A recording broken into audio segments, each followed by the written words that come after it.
Welcome to the Real Estate Power Play Podcast, your launch pad for skyrocketing success in real estate investing. I'm your host, Gabe Rodarte, alongside Mark Monroe. We're ready to bring you transformative stories, groundbreaking strategies, and the insider secrets of real estate giants.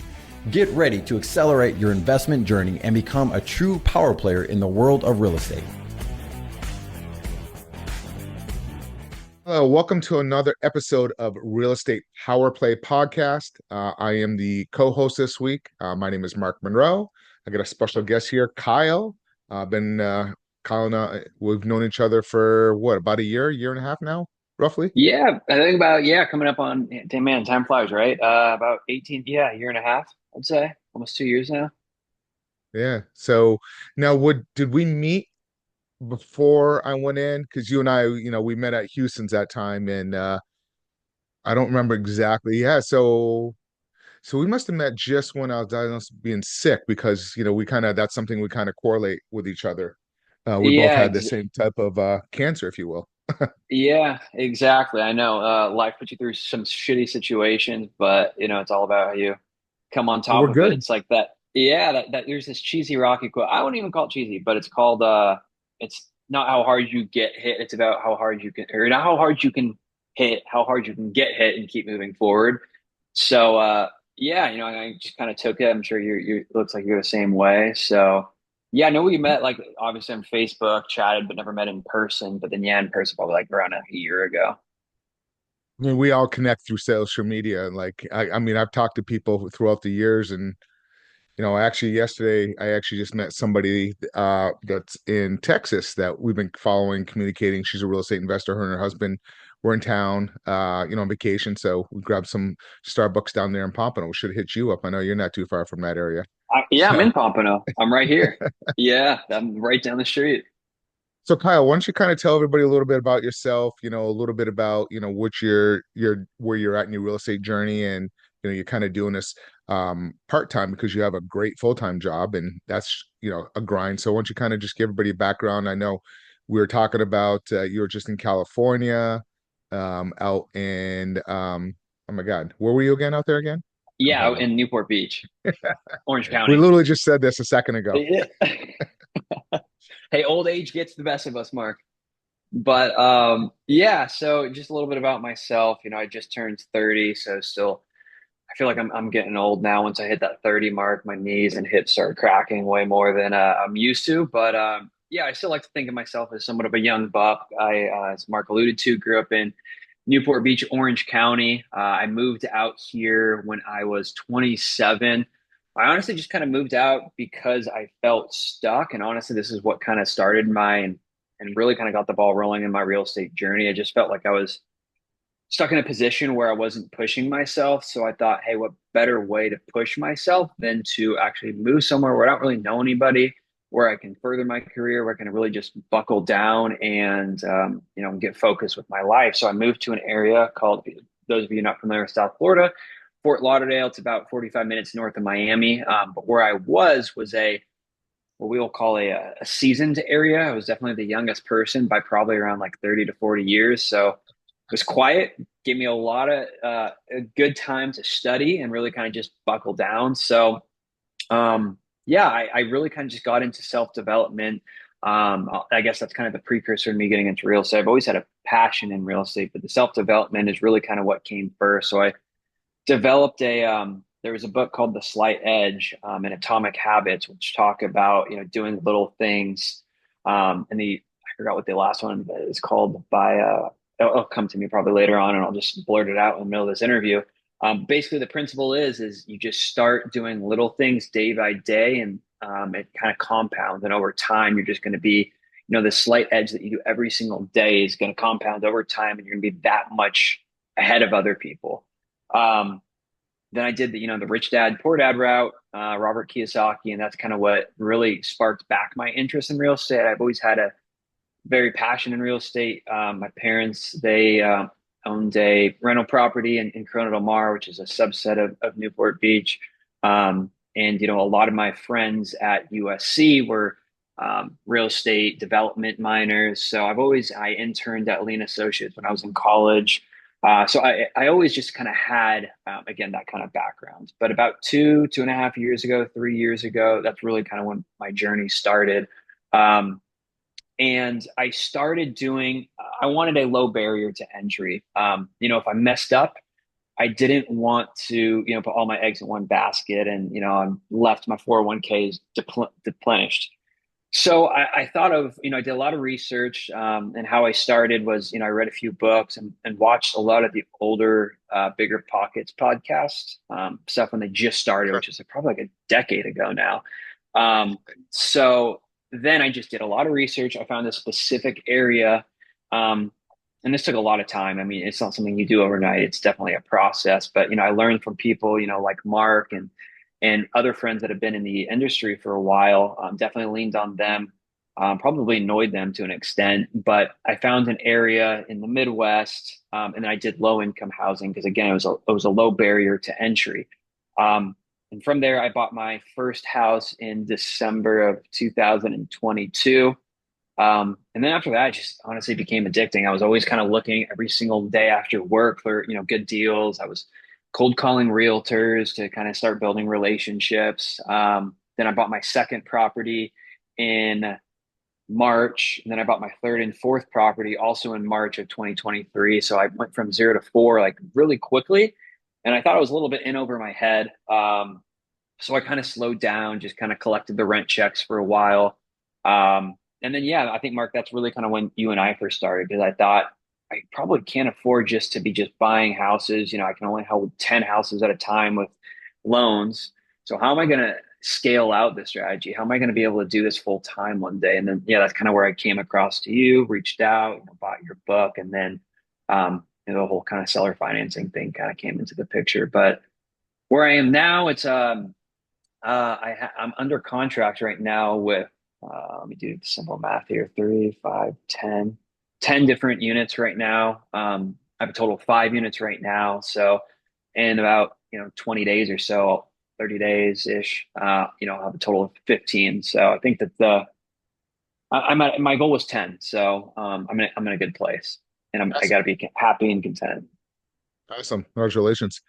Thank So you. you ever notice like when you started and you're kind of looking and looking and it seems like it's taken 4 months, 5 months, nothing's happened, and then all of a sudden it all happened at once. You're like you did four of them immediately. Do you kind of notice that's how the pattern works sometimes? Yeah, and that's how it actually. So I started with these other 10. I'm working with a partner right now, an investor, and yeah, we tried for months, probably 4 or 5 months before we came under contract with our first property, and that's how it was when I first started. My girlfriend, now fiance, at the time, I remember talking to her, and man, this is a lot harder than I thought it was going to be. Like, I don't think I'm ever going to find one.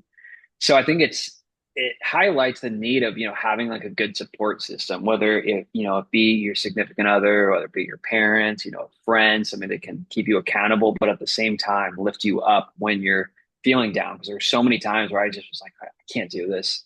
I'm not right for this. Imposter syndrome kicked in. People have been doing this way longer than I have. They're again, much more seasoned in this. I don't, I, or they know more than I do. I mean, I'm not gonna be able to do this. So to your point, yeah, I think it's just about consistency. It's about, again, the slight edge, doing little things, a continuous process every single day. And you hit the nail on the head is about, you have to surround yourself with that people are going to lift you, not pull you back. And I can't tell you, I've talked to people and, they call me up and they're like, I can't tell anybody, my friends or family, because they just think I'm a moron for doing something like this, but you can do it and you have to surround yourself and you do need that good support system. And it's a prime example. Like what happens if somebody was around you and kind of went the other direction saying, oh, don't worry about it, you can't do this and stuff like that. How do you think that would have taken the path for you? Well, in this day and age, like you mentioned, social media connects everybody. Well, social media, you can block everybody. So I would hit that block Exactly. button faster than the Flash running around this building. So I'm full of bad analogies, by the way. But yeah, I would just disassociate myself to that person. I mean, because yeah, you are who you surround yourself with, and it's just Yeah. your negative things all the time. I mean, it's almost like psychological torture. You just gotta. Yeah. That's why affirmations and power positive thinking. Yeah, you have to like you hit the nail on the head is like mindset, self-improvement. You have to constantly always be, it's just like going to the gym. Somebody goes to the gym, they say they weigh 500 pounds, they go 3 times and they want to drop 100 pounds. It's the same thing with our mind. You have to constantly keep working on your mind and keep improving and learning, always. And it's, always like your books, they're the Rich Dad Poor Dad. I mean, we all have done that. I always tell people, I reach out to my family, friends, cousin, everybody. I'm like, if you have children, have them listen to it. You guys do it together as a family, because it will change your thought process and open your eyes of how the dollar works in a sense. That's really what it comes down to. Oh, absolutely.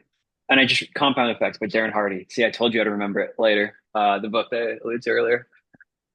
So out of your going through your different books and your self-improvement, what do you think the biggest aha moment was for you that really was the change of your life, of like, oh wow, I can do this, or you thought like, it's going to be hard because of, you don't have enough capital, or you, analyzing deals or finding deals. What do you think the biggest aha moment was for you?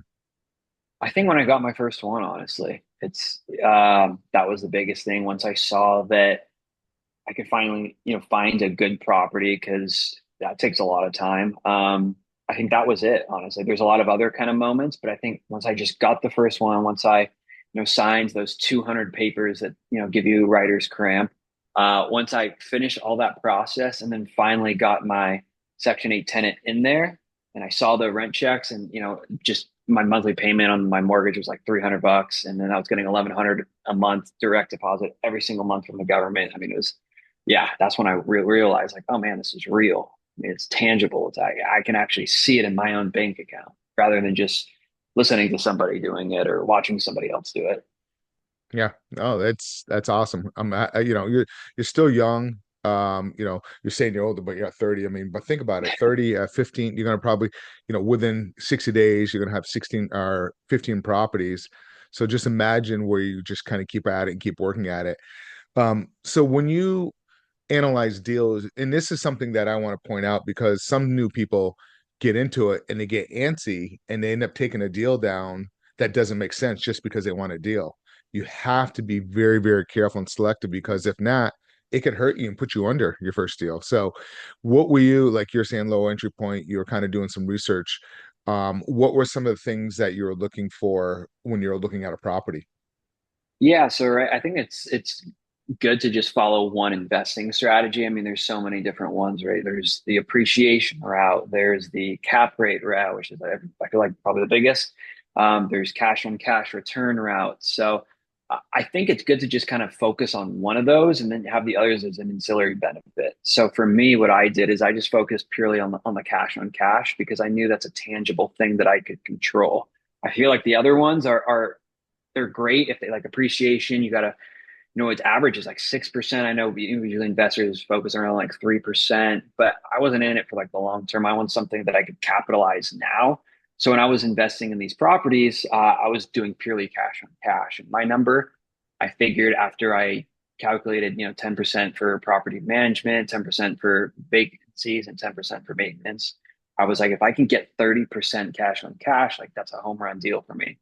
So I was very picky. You got to be, as you said, some people are get married to something they really like and they just don't want to walk away from it, which I find, I've been guilty of it. But looking at it in a vacuum and outside perspective, it's like, well, you've never lived there. You've never, a lot of times, never seen it in person. Like, why are you so married to this? You just got to, again, look at it from like a vacuum, black and white perspective only. Um, so to answer your question, yeah, I just focus on the cash on cash. And what I did is I used that calculation. I would take the PMI, add 10% of the fair market rate, and do 10% of the vacancy, 10% for maintenance and reserves, and then 10% for property management. Minus that by the total rent, which would give you my specific number, and then minus the PMI as well. And if that came off of let's say I'm averaging like $500 a month, and I had to put down, like 15,000, the cash on cash would be around, 30%. And be like, okay, that makes sense. Let's do it. Yeah, wait till you start looking at doing some of these creative seller financing and you see their type of returns when you're getting really low down. Oh It's yeah. mind blowing. Yeah. You know, And that's what I'm looking for. And yeah, I think I told you we were trying to work on that really large unit, and fortunately that one fell through. But I thought, man, that's a game what, changer. But what was your numbers be on the cash on that particular one when it you're would be projecting like, it?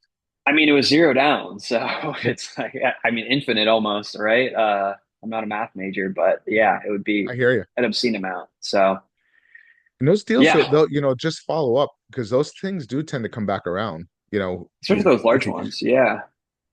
Oh, yeah, they do. absolutely. Especially, So I'm I call them tired, tired landlords. That's what we call them.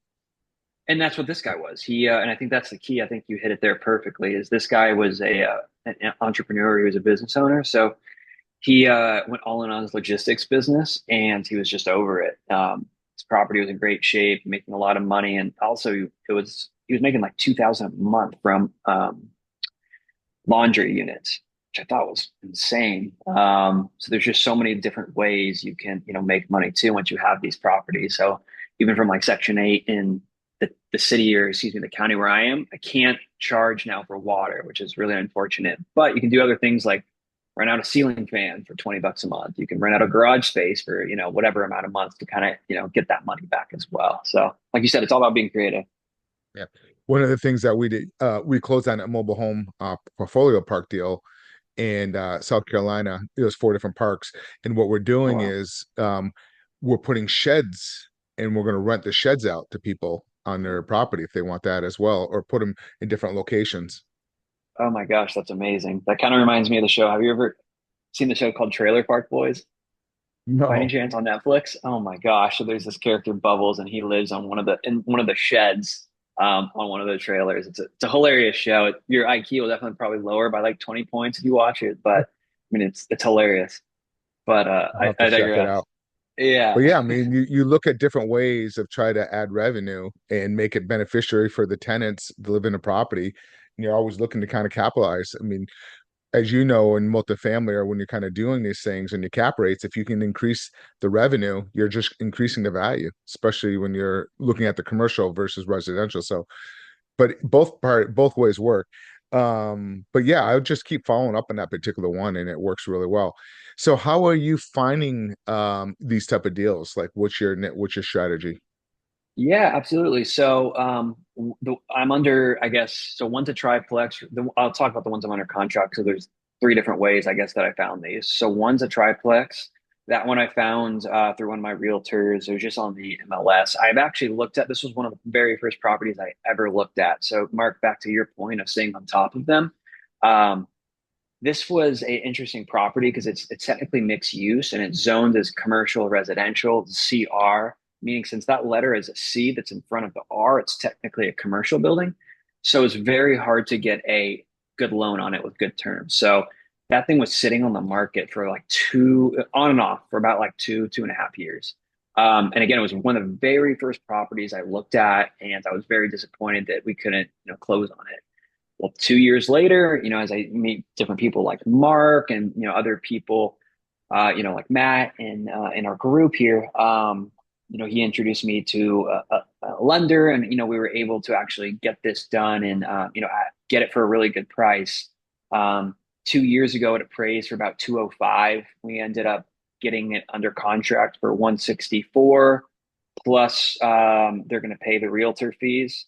So, with just standard appreciation, I mean, this thing's going to probably appraise for 215. Also, the rents are really low. So once we get them stabilized, I mean, yeah, it's going to easily appraise for, north of probably like 230 once we get the FMR. I mean, it's running for like 2,200 right now. If we get it to FMR rate, it'll be around 3,000 a month. So, um, that's one that we got through a realtor that was listed on the MLS. The second That's one awesome.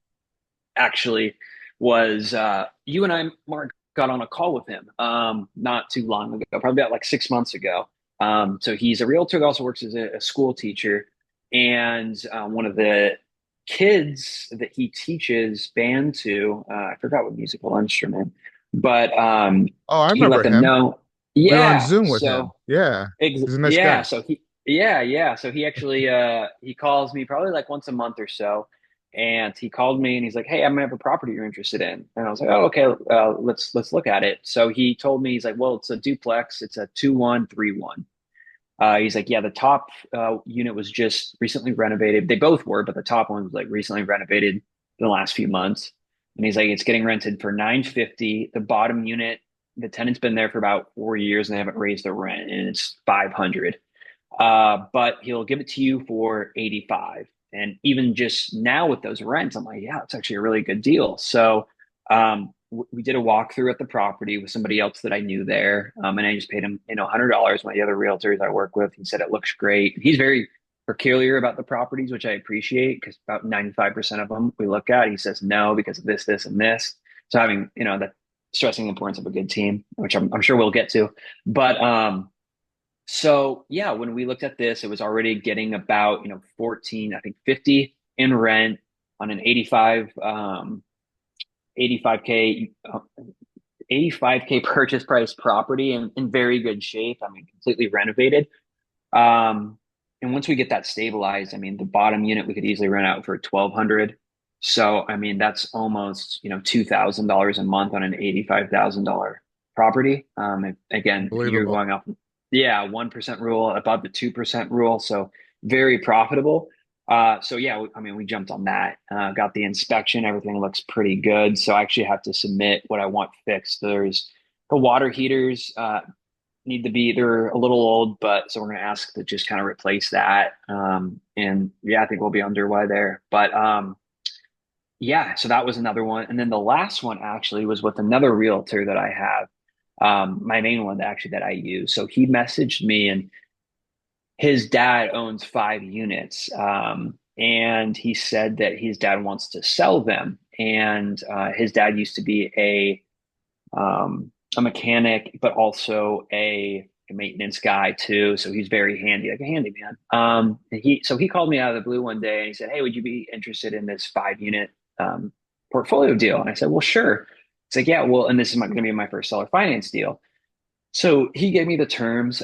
He said it's going to be 5 units, and at a purchase price of we actually got it down by the time it was 450. I think we're getting it down to 430 now, and the monthly payment of around 3,000. But I think we're kind of coming down to 2,800, and it's going to be 15% down. So it's obviously kind of a big chunk of change down, but at 0% interest rate and a 10-year balloon. And at the end of the 10 years, it's more. I think we're going to owe like $10,000. So it's either we can ask for an extension for 6 months, which I'm sure he'll be 5 months, which I'm sure he'll be fine with, or we just refi one of the properties and or just come up with a 10,000. So we have a multitude of options, but at the end of the 10 years, I mean, we'll own 5 properties free and clear that will be generating quite a substantial amount of cash flow. So the first 10 years, Yeah. it's not going to be that much. I mean, I think I calculated out our cash on cash is around, I think, like 20%. So it's not ideal, but at the end of the day, 20% is still better than anything you'll get in the stock market. You shoot for 8 to 10 in the S&P 500. So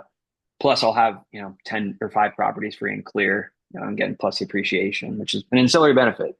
But nonetheless, yeah, It's awesome, man. it's still a So great deal. let's talk about a few things because you said quite a bit there, and I just want to kind of back up a little bit. First of all, for some people that are listening, they may not know what a 1% rule is. Why don't you kind of tell Oh, people real quick what that is? yeah, so I'll use just broad numbers here. So let's say we're buying $100,000 property. That $100,000 property, you want to get at least 1% of the rent. So that would be $1,000. And you should be somewhat profitable off of that property. Um, but I like to go for 2%, again, like 30% cash on cash. But those deals are a little bit harder to find nowadays than they were, back. I'm sure, Mark, when you started, but they're still out there though. Yeah, they are. Actually, when I started, the rates were much higher. But yes, Yeah. yeah. So, but I hear you. I mean, it's you can still find them. I mean, I'm finding them. You just gotta keep looking and you said something a second ago about building up the referrals and boots on the ground. But like the teacher, what happened? He became a bird dog for you? Yeah, and so he found this 2 unit, and that's the thing is where I am right now in the Midwest, it's so competitive. 2.5 years ago, it wasn't, but it's just I think the secret's out. It's just exploded. It's a landlord friendly state, eviction friendly state. The courts aren't backed up. I mean, strong cash on cash returns, so it's yeah, I mean, it kind of checks all the boxes, excuse me, strong population, above 30,000. I think you and I use that kind of same metric. Um, but yeah, kind of checked all the boxes, and also a blue collar town. So, and that's another thing I think people, they get attracted by the like shiny object too. So like they'll jump from and I'm in IT, and so it's kind of like the principle where it's like they buy like Palo Alto, that's a shiny new thing, and then CrowdStrike, that's a shiny, actually maybe not CrowdStrike right now, but Wiz, it's like the fastest growing startup in history. That's gonna, so they jump. And point being is they'll jump from like, oh, let's do, Section 8. Oh, Airbnb's huge. Let's do Airbnb. And they never really kind of become an expert in one area. And then I just feel that their minds True. dispersed in too many different areas. And same thing, like if you are investing in Florida, and then you're investing in Indiana, and then Ohio, and then Texas, it's like, well, you're never going to build those relationships with those people because you're not spending enough time in that specific geographic location. So I know I'm rambling, but No, but it's true bring up a because lot I of mean, we interesting all points. see it. They're all jumping around. People jump into a mastermind mentorship program. They learn one thing and maybe do one deal. And then next thing you know, they're jumping over to where I agree because there's so many ways to make money in real estate. Just find a path and learn it, become an expert, and just kind of keep building I call it a tool belt. Just start learning different tool belts, Absolutely. totally.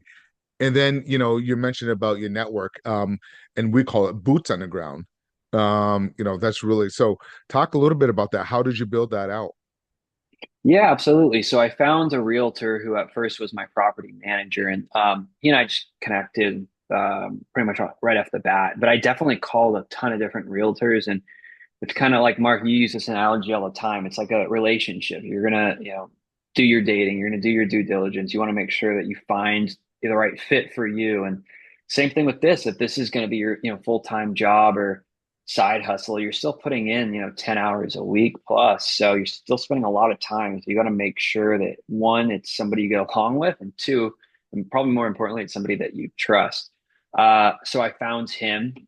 From there, he connected me with different lenders, and it was kind of just, a multitude effect. I found different lenders, and then I found different people, like in and I use Thumbtack a lot too. So, um, and I'll rewind a little bit actually. So he became my property manager, and he was, pretty good, but the reality is a lot of property managers, like 99% of them are not the best. So once he left, yeah, it was a disaster. I had a unit that he rented out in like 2 weeks. And then when the renewal came up, that person left and they couldn't fill that property. They actually dropped the ball with Section 8. We had somebody rented for, I think, like 979 a month. And so that duplex we rented out for 979, and then this person was actually going to be over 1,000. And I bought that duplex for 85 again, well over 2% rule. But they dropped the ball in the Section 8 paperwork, and they didn't respond to the inspector, and they didn't respond to the person who like issues the RAFTAs.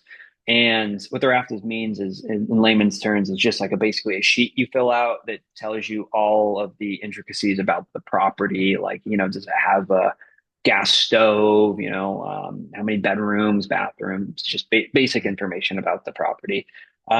So they didn't respond to him. And then that tenant, said, oh, okay, I'm going to go elsewhere. And that's what happened. They couldn't fill that property for, 3 to 4 months, 5 months. And they used every excuse in the book. And then finally, my fiance, and she's a lifesaver. So she is like, I can, help you with this. I can do this. This is pretty easy. So yeah, we called them, and we voiced our frustration. We're like, look, this is ridiculous. And they're like, well, we've tried this. We've tried really hard. We've tried really hard. It's like, well, I work in IT security. If I call, let's say, Delta Airlines, and they, and I worked for CrowdStrike, and I just said, hey guys, I really tried really hard. I did my best, everything I could. I get, you lost millions of dollars of revenue, and, now you have all these lawsuits from all these different states. But yeah, guys, I tried really hard. What do you think they're going to tell me? They're going to go tell me to kick rocks, and they're going to probably come after me. So, yeah, that's what happened. It's funny. She made one Facebook post, and we found a Section 8 tenant, got them in there. inspection done in probably under 3 weeks. And that was just from one Facebook post, not posting on Zillow, Realtor.com, any other sites, Turbo Tenant, Craigslist, anything. So, and then for the boots on the ground now, we found somebody on Thumbtack, which is like an application you can use to, book different things, whether it be an HVAC mechanic, whether it be somebody to run errands for you. It's just like a multitude of different things. So found a boots on a person to kind of handle my keys and just day-to-day tasks. I need like a small repair done. I can just call them and they'll come and do the repair. And So let's talk about that because Angela, yeah, she you weren't on our call Tuesday night, but she was banging her head because she had two task rabbits on the same desperate. property and they just never showed up on Oh my both of them. gosh. And they're saying something about the lines of whatever the schedule time that she booked. And I guess these people were booked. Excuse me.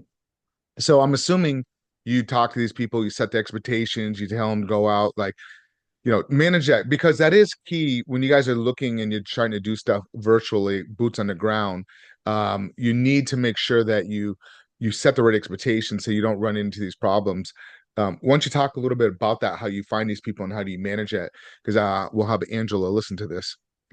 Yeah, so I'm not sure the subtle intricacies of TaskRabbit, but with Thumbtack, you're able to see reviews. So there was two people that I found, So you and they use both have. Thumbtack and you use Thumbtack or TaskRabbit I use or both? Thumbtack, not. Okay. Yeah, I've never used. I've heard of TaskRabbit. I've just never used it. I was just under the impression it was for like small tasks, like I'm running Yep. the store like an Instacart or something like that. But Thumbtack, you can get very granular. You can find electricians, HVAC mechanics, and things that get usually pretty expensive or pretty cheap. So I found some. I just typed in, kind of general contractor, and I messaged two people. I'm like, hey, this is what I'm looking for. I'm looking for somebody that will kind of manage the day-to-day stuff. If I have a showing, I'll, gather all the people there for you and I'll pay you half the rent that we get for the first month. So if it's $1,000 a month, they'll get $500 for kind of just, showing the property and whatnot. So I messaged a few different people. I got on a phone call with two of them, a Zoom with two of them. And so I did initial phone call, Zoom, and then I kind of created a deck of, hey, this is, and you have to be very clear on what you're looking for. So I said, here's a little bit about a little bit of background about me. This is what I'm looking to do. These are my goals. This is what I'm looking to accomplish. This is where I think you should come in. Any thoughts, feedback, questions? And they both were up for it, but we just ultimately went with one person just because we felt a little bit more connected to them. And it's been great since. They've been very on top of it. They've been managing little things like getting the grass cut every 2 weeks. But besides that, it's pretty much hands off. I mean, we do all the maintenance requests through our property management software. Um, and yeah, if we need help with like I don't know, the other day So what do we you needed to use? get the. What do you use for your software? Yeah, so I use a property software called Nago. The reason why I use that is because those other ones like Buildium, Appfolio are just meant for large scale property management companies. They're not very user friendly. So I found a Nago. One, it's free. How they make their money is when you do the like background check and application, it's like $40 the tenant pays for, which we'll refund if they move in. But it's great because when you start working with investors or like Section 8, if it's split payments, you're able to split the payment. So if there's a utility portion that they're paying for, it's $50 a month, then you can charge them that and they'll send that to you directly as opposed to, they're $1,050 a month for like the total amount that they owe. And also if you're like working with investors and it's like a 70-30 split or whatever your split is, you have the ability to put in two specific bank accounts and then split them out that way too. I So like it's it. just very, user Yeah, friendly. we use apartments.com and it doesn't have that feature. How do you spell this particular one? Yeah, so it's Inn, N is a Nancy, N is a Nancy, AGO. Does realtor.com own them? I don't know. I Okay. don't think so, but yeah, it's something to look into. Yeah. I don't want to say And for it's all certain, I'm but assuming it's all web-based, cloud-based web. correct. Yeah. Yep. Yeah, And exactly. then tenants just link their bank accounts and just pay it directly through there. Yeah, exactly. Yeah. And they do the background Maintenance checks. request and all maintenance request and all tickets. Okay, nice. And Yep. Mark, it's so funny the amount of maintenance requests now that I've gotten versus when I had a property manager has dropped. I've only had one, and every single time it was like two or three a month with my property management, and you're just like, wow, they were just doing anything. So like and also like having a strong lease is very important too. So within their old leases, they would just go and fix everything because they do an upcharge. They want the tent and the brake stuff. So right when she became the property manager, they had like a clogged toilet. One person had a bee's nests that needed, and they're like, "Well, that's not in the lease. Like that sucks. But that's on you." So she went on Chat GPT how to get rid of a bee's nest, and then sent them like a step by step tutorial. So all That's about being kind of cool. resourceful.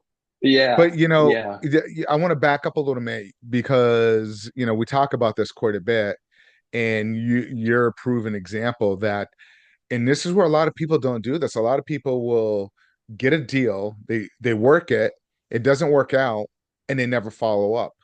70% of my deals come from people that I pitch, work with, and I follow up. It's about building a relationship, and we talk about this over and over. And here's a prime example of what's worked for you. yeah. Like this 3 unit. I mean, Mark, I'm not kidding. That was probably like one of the I think it might have been the first property that my realtor and I ever went to. And this was, yeah, over 2 years ago.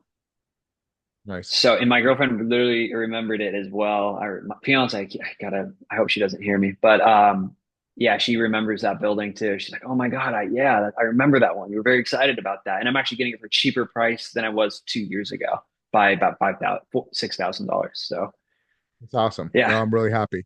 So we'll have to meet up. We're gonna probably do another meetup at someplace local here. And I know we talked about grabbing some dinner sometime, so we'll do yeah, that. But absolutely. yeah, we'll probably do a meetup probably at the Cove. I was gonna shoot for October, but I'm gonna be doing quite a bit of traveling and speaking events at some places. I'm going to Virginia, right? yeah, You're going well, to I have Alexandria? we have one this week, and this one's just networking, but then I'm going to New England speaking at an event up there. Then I'm going to that's October 8th, and then I'm going to Jacksonville speaking October 26th, and then I think Dallas at the No Expo.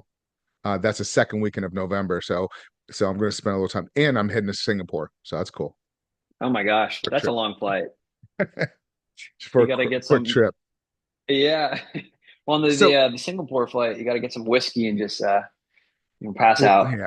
Well, we're gonna go to San Fran for a couple of days or Napa, Yeah. hang out there for a couple of days before we do that long. Because it's like from San Fran, it's probably I think like 16 hours. So from here to San Fran, what is it like five from we're I think South it's yeah, Florida? yeah, about 5 or 6. Yeah, Yeah. So we're get gonna some break it the up a wine little bit. country. Yeah, Yeah. So looking forward to that.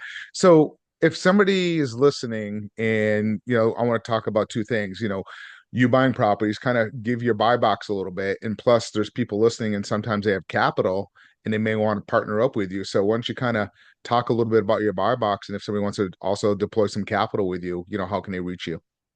yeah, absolutely. So, I'm primarily active, on Instagram, um, Facebook. I think my Instagram's, I think just Kyle Iverson 949. I don't know. We'll I have forgot the my. people that are whatever platform you're listening to, we'll have his contact information below in the link. So we'll make sure that's there as well. Okay, fantastic. Well, what's your Yeah, buy but box like? What's your buy box like? What are you looking for? yeah, absolutely. So, like I said, I only invest in one city, just because I know that city very well. And when I look again off of the cash on cash return and also kind of the 2% rule. I do the 2% rule. If I look at that at first glance and I see, hey, monthly rents in the area are 1,500 and I'm getting property 75, then I'll take a little bit more of a glance at it and look at cash on cash, et cetera. But from there, if it's 2%, like I pretty much know 99% of the time it's going to be a good investment. I mean, obviously you got to look at roof and other things too. But yeah, so my buy box is obviously in that city. I look at the zip codes too. I do plus or minus 10% of the average price kind of in that zip code as well, not the city, but the zip code, because as you know, zip codes differ from zip code to zip code. and I usually focus on 3 bedrooms and 1 to 4 units. But if the deal's right, I'm looking to expand into larger units as well. Oh, Mark, I think you're on mute. Yeah, I'm sorry about that. Yeah, but that one unit you guys had would have been a sweet one. That was Oh yeah, it was 28 units. So with zero money down, that would have been a home run deal. But it's awesome. still not dead. It's Hey, still not dead. Still in the you'll market. get them. Yeah. You'll get them. I'm telling you, it's like they come and they'll come in waves. That's kind of how it happens. You work, nothing. It seems like a couple months and boom, they all just come flowing in. So, and then also you're, if anybody's listening and you're looking to deploy some capital in some of these assets, also reach out to Kyle.